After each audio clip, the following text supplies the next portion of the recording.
L'Égypte a succédé à la Tanzanie à la présidence du Conseil ministériel en charge du commerce de la zone de libre-échange continentale africaine, ZLECAf.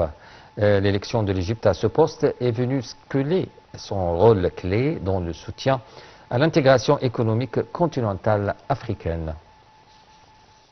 L'ambassadeur d'Égypte à Kinshasa, Hicham Al-Muqawad, et le chef du bureau de représentation commerciale à Kinshasa, Ahmed Mounji, ont participé à la cérémonie de passation de la présidence du Conseil des ministres en charge du commerce de la zone de libre-échange continentale africaine ZLECAf à l'Égypte, succédant à la Tanzanie. Ceci est intervenu en marge de la 16e réunion du Conseil ministériel qui s'est tenue à Kinshasa en présence du président de la République démocratique du Congo, Félix-Antoine Tshisekedi, qui a prononcé le discours principal lors de la séance d'ouverture. Cela s'inscrit dans le cadre du rôle clé joué par l'Égypte dans le soutien à l'intégration économique continentale africaine.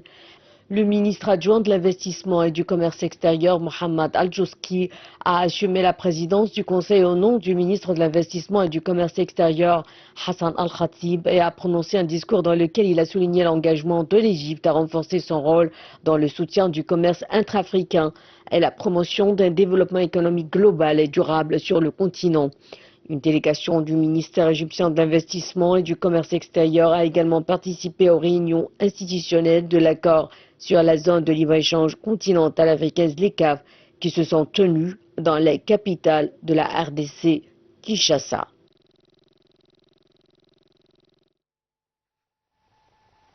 Une délégation du ministère égyptien de l'investissement et du commerce extérieur a participé aux réunions institutionnelles de l'accord sur la zone de libre-échange continentale africaine, ZLECAf, qui sont tenues dans la capitale de la RDC, Kinshasa. 7 ans après son adoption, la ZLECAf avance à pas mesurés.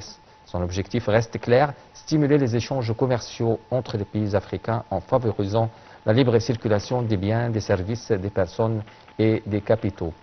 Et pour nous parler de ce sujet, avec nous en ligne, professeur d'économie, Dr Mena Arif. Bonjour, Dr Mena. Bonjour. Alors, veuillez nous expliquer le rôle clé joué par l'Égypte dans le soutien à l'intégration économique continentale africaine. Bonjour. Oui, bien sûr. L'Égypte joue un rôle stratégique dans le processus d'intégration économique de l'Afrique en raison de sa position géographique à la croisée de l'Afrique et du Moyen-Orient et de l'Europe, ainsi que son poids économique et diplomatique en prenant la présidence du Conseil des ministres du commerce de la zone libre-échange continentale africaine. L'Égypte renforce son engagement envers la mise en œuvre effective de l'accord.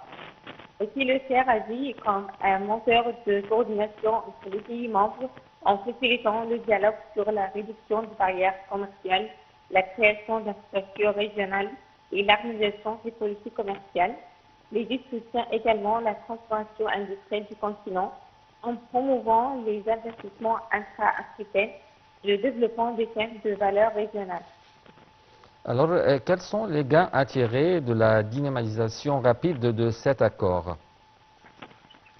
En fait, une mise en œuvre rapide et efficace de cet accord pourrait générer de nombreux bénéfices pour le continent africain, notamment augmentation des échanges intra-africains, qui restent encore très faibles, environ 15% des échanges totaux du continent, stimulation de la croissance économique avec une diversification des économies africaines dépendant actuellement des exportations de matières premières, création d'emplois grâce à l'expansion du secteur industriel et des services, renforçant de la résilience économique face aux chocs extérieurs en réduisant la dépendance vis-à-vis des marchés mondiaux, amélioration de la compétitivité des entreprises africaines grâce à l'accès à un marché plus large.